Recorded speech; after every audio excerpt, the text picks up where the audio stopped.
चालक महोदय एवं सभापति रामानंद झा जी, हमारे गार्जियन श्यामाकांत झा जी, हमारे अभिभावक और मार्गदर्शक रंजन बाबू जी, हमारे जनसुराज के वाइस नगर के प्रखंड प्रभारी राकेश राव जी, फजले आलम साहब और यहाँ उपस्थित हमारे सभी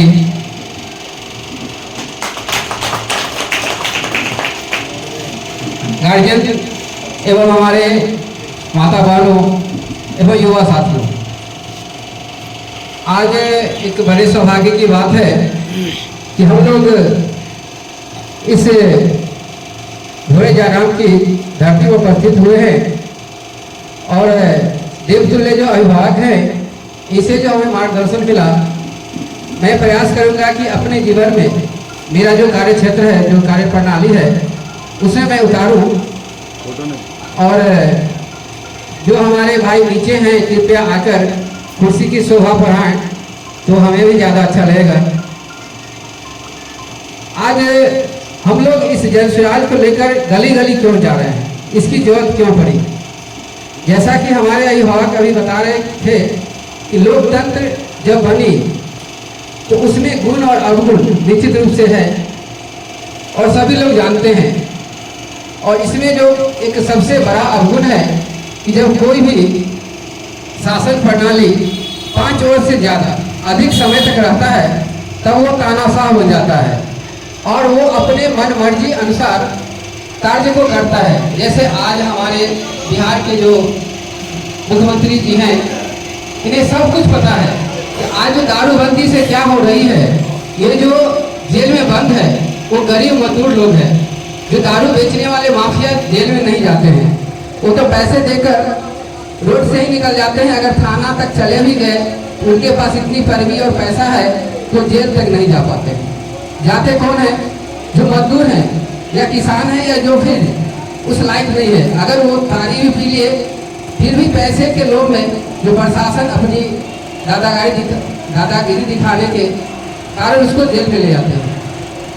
अब है कि अभी तो बहुत कुछ कहा जा चुका है और इन लोगों के सामने अगर मैं कुछ बोलूं तो ये तो सूर्य के आगे दीपक दिखाने के जैसा होगा। लेकिन लेट होने के कारण मैं चाहता हूं 2-4 मिनट कुछ और आपको संबोधन करूं। जैसा कि हम सभी जानते हैं कि हमारा देश पहले राजतंत्र के द्वारा चलता था, तो राजतंत्र में ऐसा अवगुण था कि राजा का बेटा ही राजा बनेगा, वो भी बड़ा बेटा, या नहीं तो राजा जिसको अपना उत्तराधिकार बना दिया वही राजा बनेगा। और इसी के क्रम में जैसा कि महाभारत में हम जानते हैं धृतराष्ट्र का भी एक ऑप्शन आया और धृतराष्ट्र भी राजा बने, लेकिन वो अंधे थे, सभी को पता है। उनके शासन काल में क्या क्या हुआ वो सभी लोग जानते होंगे, जो भी महाभारत पढ़े होंगे या सुने होंगे उन्हें पता होगा। आज कमोबेश वही स्थिति है। जब कोई पार्टी बनती है तो या तो आजीवन जो पार्टी बनाए वही अध्यक्ष रह जाते हैं, अन्यथा उनके उत्तराधिकार ही पार्टी के अध्यक्ष होंगे। और निश्चित रूप से पार्टी के अध्यक्ष को ही टिकट बांटने का अधिकार होता है। वो पार्टी का अध्यक्ष या तो पैसा लेके दे या फिर अपने संबंधी को दे।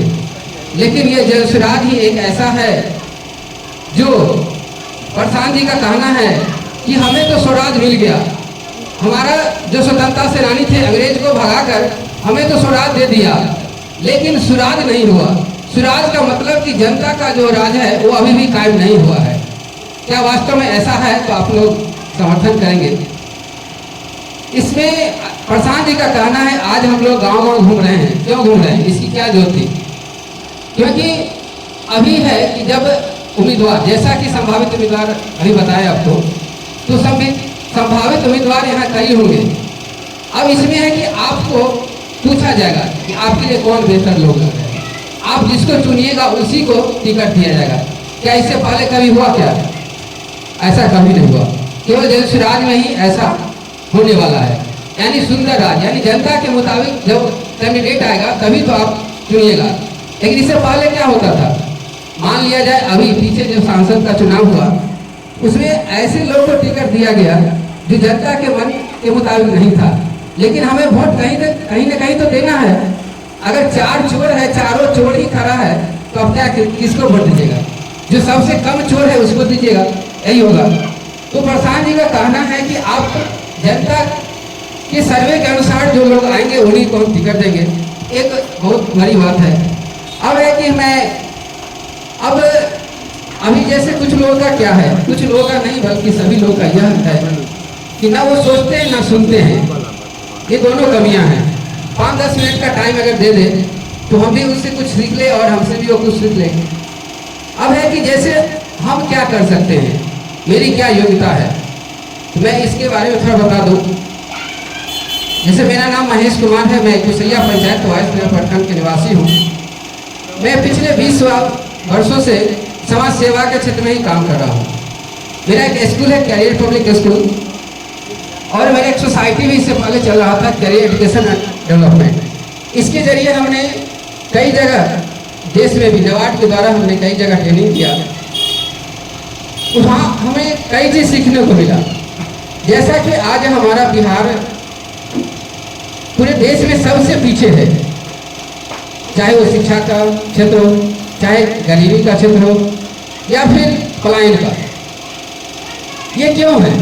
जैसा कि आप जानते हैं कि जब यहाँ से लोग जाता है तो केवल शरीर लेकर ही नहीं जाता है, वो परिवार का कंधा, एक परिवार का जो भावना है वो भी लेकर चला जाता है, साथ में जो बुद्धि है वो भी चला जाता है।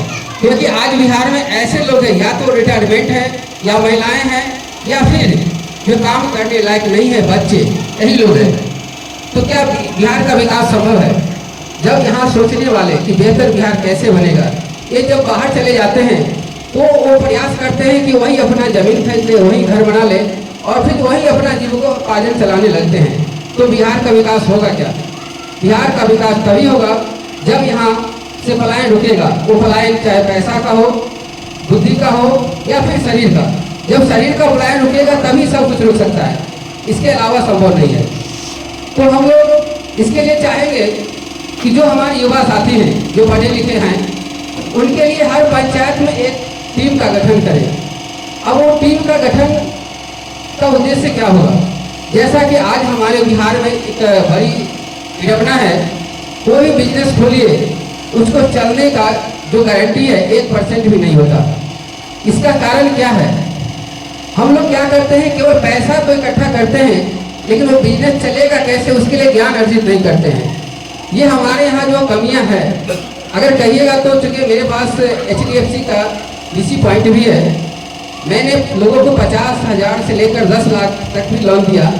लेकिन जब मैं 2 साल बाद उससे मिलता हूँ तो लगभग 90% लोगों का स्थिति ज्यों का त्यों हो जाता है, जहाँ तक वो और कर्जे में चला जाता है।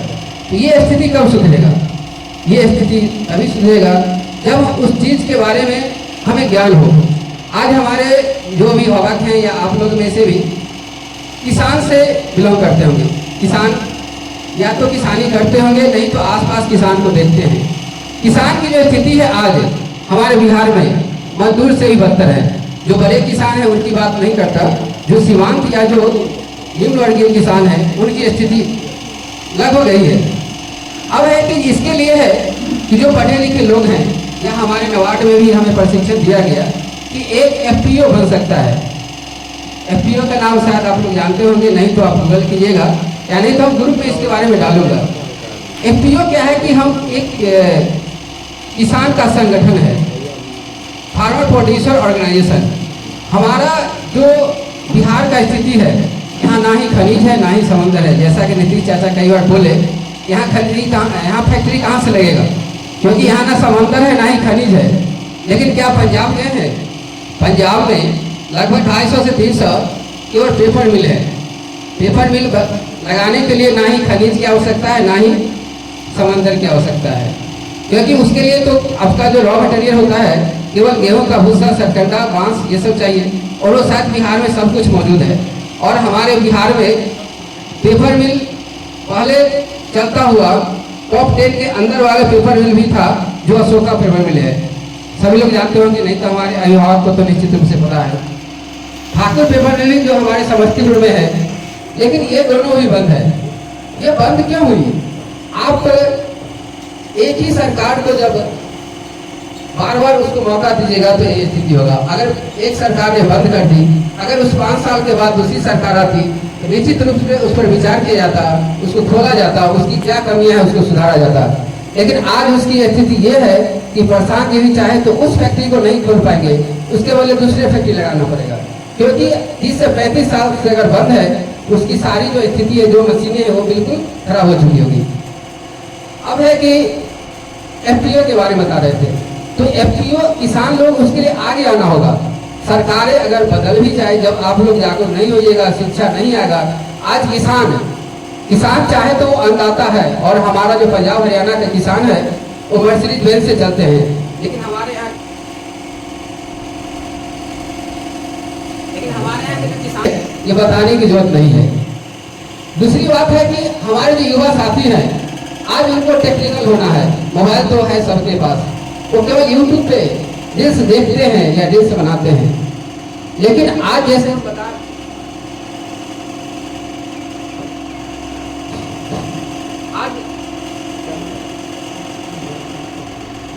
बता रहे थे कि आपको टेक्निकल होना है। टेक्निकल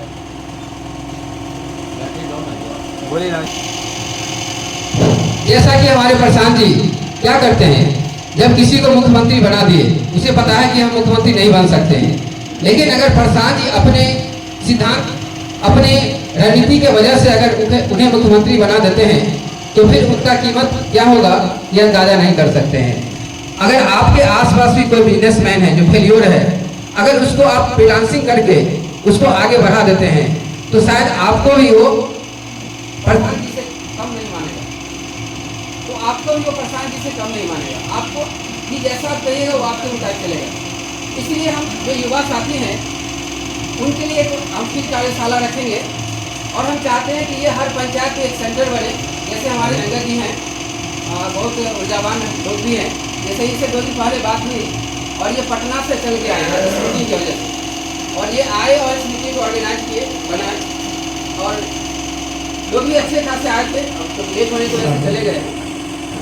तो हम क्या करेंगे, उसको जैसे एक बिजनेस को चलाने के लिए क्या क्या चाहिए, उसको अब जो है ऑफलाइन का जमाना नहीं रहा, ऑनलाइन क्या। इसके लिए प्रशांत जी पटना में दे रहे हैं, लेकिन आप पटना नहीं जाना चाहते हैं, आप घर छोड़ के 4 दिन नहीं रहना चाहते हैं, तो आपके ब्लॉक में, आपके पंचायत में भी ट्रेनिंग देंगे। उसके लिए कम से कम 20 लोगों का एक टीम बनाइए, उसको भी सारा कुछ ट्रेनिंग देंगे। आगे भी कंप्यूटर का सारा कुछ मेरे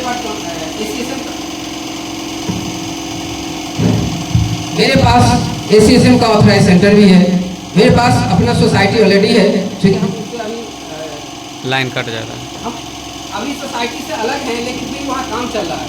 तो सोसाइटी के तहत भी जो भी काम होगा, नबार्ड द्वारा भी MUTP होता है, जैसे कि किसानों को प्रशिक्षण देना। आज किसान बिहार क्यों है, किसान का सबसे ज़्यादा पैसा कहाँ जाता है, इस पर एक विचार करने की चीज़ है। किसान का सबसे ज़्यादा पैसा जाता है वो खाद को जाता है, क्या कहते हैं, सबसे ज़्यादा पैसा खाद को जाता है, लेकिन किसान के पास जो है उस खाद का रॉ मटेरियल बर्बाद हो रहा है। उस खाद का रॉ मटेरियल क्या है, आपके खेत से निकला हुआ कचरा, आपका जो गाय का गोबर है। यहाँ जिसके सेंटर है तो लगभग किसान आते होंगे, मवेशी है तभी तो दूध लेके आते हैं। उस गाय के गोबर से आप केचुआ खाद बना सकते हैं। केचुआ खाद जो है एक ऑर्गेनिक खाद है।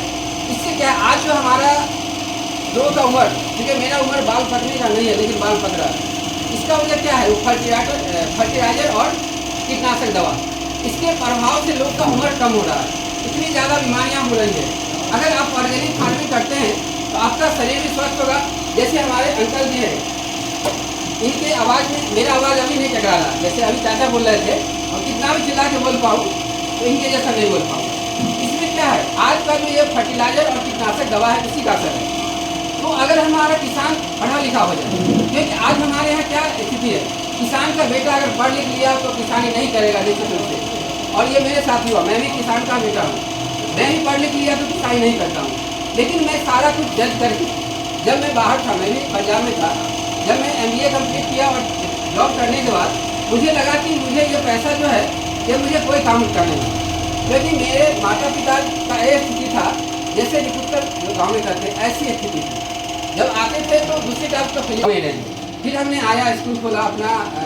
अब एक कंपनी भी है PGI इंडस्ट्रीज प्राइवेट लिमिटेड, जो ये ऑर्गेनिक फार्मिंग पे काम करती है। एक कैरियर एजुकेशन एंड डेवलपमेंट है जो मेरा सोसाइटी है, जो भी ये समाज सेवा का काम है उसके द्वारा होती है। अब ये सब कैसे हुआ? क्योंकि हम जब बाहर गए तो एक इनोवेशन होता है कि बाहर से सीख के लाना। तो जब बाहर गए तो वहाँ के लोग कैसे जीते हैं, वहाँ के लोग कैसे रहते हैं, वहाँ खेती कैसे होती है, तो हम वो हर सब सीख के लाए। अब जैसे अभी भी होता है कि हम लोग का जैसे नबार्ड के द्वारा जब भी ट्रेनिंग होती है तो समर्थित में हमें चुना जाता है कि आप वहाँ जाकर कीजिए। डीएम साहब का ऐसा उनको विश्वास है जो भी है, तो वहाँ भी बहुत कुछ सीखने को मिलता है। अब FPO की बात हम कर रहे थे, तो आज भी बिहार में जो FPO बना वो सक्सेस नहीं है। 500 FPO बना वो सक्सेस नहीं है। मेरा एक साथी है देवानंद, जो झारखंड में है, देवघर में, वहाँ वो 7 FPO बनाया हुआ है और उस FPO का करोड़ों का टर्नओवर है। तो अगर हमारे किसान भाई एकजुट होंगे तो FPO बनाकर, FPO के बाद है कि जैसे हम लोग क्या होता है, अभी जो हम लोग टैक्स पर निर्भर है, यहाँ पे टैक्स के कुछ साथी होंगे भी, तो टैक्स का क्या स्थिति है हमारे बिहार का? टाइम से वो क्या होगा, आपका अनाज नहीं लेगा, लेगा भी तो समय से पैसा नहीं देगा। MSP जो बिहार का स्थिति, MSP जो निर्धारित नहीं है, MSP पे ही वो निर्भर नहीं है। इसी के लिए एक ई नाम करके एक वेबसाइट है।